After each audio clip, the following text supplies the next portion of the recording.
L'islam nous parle d'un monde invisible à nos yeux. Des créatures invisibles, les djinns, existent parmi nous. Ils sont une création d'Allah, le tout miséricordieux. Leur présence est une vérité profonde. Ils partagent ce monde de manière secrète. Le mot djinn signifie caché ou dissimulé. Ce nom décrit bien leur nature. Le Saint-Coran les mentionne souvent. Croire aux djinns fait partie de la foi islamique. Ils sont une création distincte et consciente de Dieu. Ils ne sont pas de simples légendes. Comme les humains, les djinns ont été créés pour adorer Dieu. C'est leur objectif principal. Ils possèdent le libre arbitre. Cela signifie qu'ils choisissent entre le bien et le mal. Certains sont croyants, d'autres non. Leur choix les mène à rendre des comptes. Où vivent les djinns? Souvent dans des lieux désolés, comme les ruines ou les déserts. Ils peuvent aussi habiter nos maisons, invisibles à leurs occupants humains. Ils existent parallèlement à la vie humaine. Leur proximité est une réalité constante, bien que cachée, pour les croyants. Cette conscience fait partie de la foi. Le Coran explique clairement leur origine. Les djinns ont été créés à partir d'un feu sans fumée. C'est une forme d'énergie pure, mais intense. Ceci les distingue des humains, qui furent créés d'argile. Les anges, eux, furent créés de pure lumière divine. Chaque création possède son essence unique, conférée par Dieu Tout-Puissant. Bien qu'habituellement invisibles à nos yeux, les djinns ont leur propre forme. Ils peuvent apparaître sous forme humaine, ou prendre des formes animales. Les serpents et les chiens noirs sont souvent mentionnés. Certaines formes qu'ils adoptent sont magnifiques, d'autres peuvent être terrifiantes à voir. Leur capacité à se métamorphoser aisément ajoute à leur profond mystère. Les djinns ont des sociétés très similaires à celles des humains. Ils forment des communautés et aussi des tribus. Ils se marient et ont des enfants. Les djinns suivent aussi diverses religions. Certains sont de fervents musulmans. Leur espérance de vie est généralement bien plus longue que celle des humains. Ils vivent un cycle de vie complet. Les djinns possèdent certains pouvoirs dépassant les capacités humaines normales. Ils peuvent parcourir de vastes distances très rapidement, presque instantanément. Certains manifestent une grande force physique.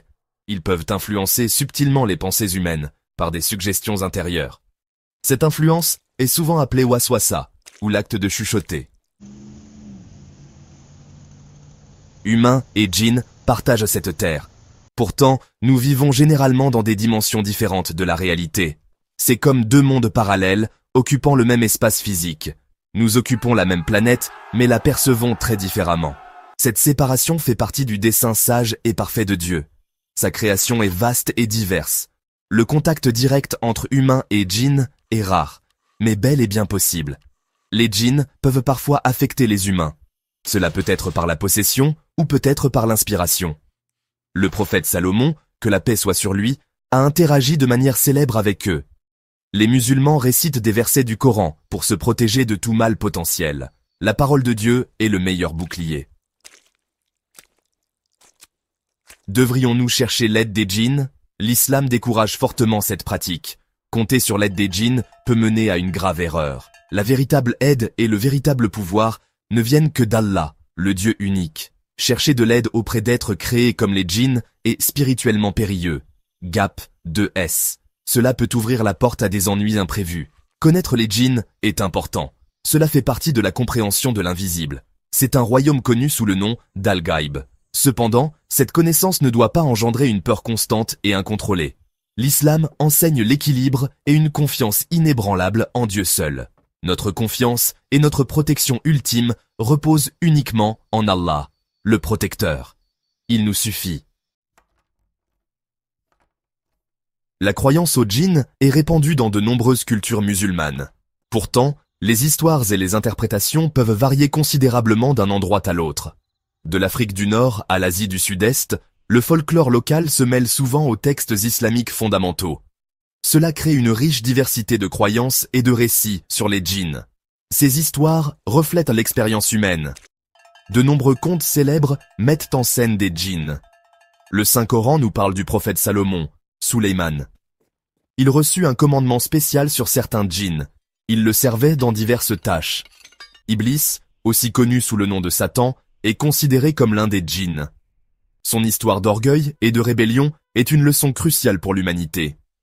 Les djinns ont également inspiré beaucoup d'art, de poésie et de littérature. Ils sont des figures clés dans de nombreuses histoires. Le célèbre recueil de contes, Les Mille et une nuits, les met en scène de manière proéminente. Dans ces contes, ils sont souvent appelés génies. Ils captivent l'imagination humaine. Leurs récits enrichissent la culture mondiale et les traditions narratives. Le monde des djinns demeure profondément mystérieux et intrigant. Il constitue une partie fascinante du système de croyance islamique complet.